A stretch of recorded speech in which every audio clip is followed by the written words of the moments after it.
a guideline for pitches and communication is figuring out how to do it in 1 to 2 sentences. Yeah. That's true for like introductions and meeting people in person, to be able to say, and you don't have to say everything. In fact, if you leave some interesting holes, like I help Japanese entrepreneurs tell their story to a global audience in English. And this is something that I help other people do. And so it's nice to kind of hear it directed at me. Well, no, I mean, I've done this so many times, helping people. Okay, make it shorter. Okay, make it shorter. Right. Okay, now make it shorter.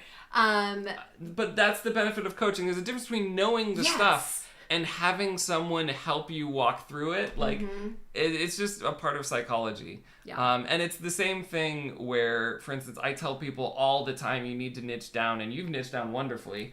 And it's still something I need to work on.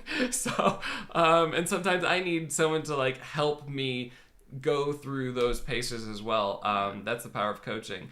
And it has, the practice is built in as you're talking to somebody, and then you're accountable for practicing over the week to get to that point where you have the 1 to 2 sentence pitch.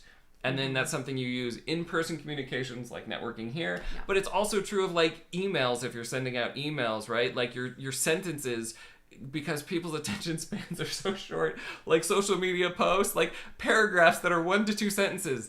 It sounds a little bit weird as a former English major, right? Like that's a wimpy paragraph to me. But, that is how a society of people who are very busy think, and it takes practice to get that small. So like practice your pitch down to 1 to 2 sentences, and then that will help you everywhere in how you're communicating and pitching yourself.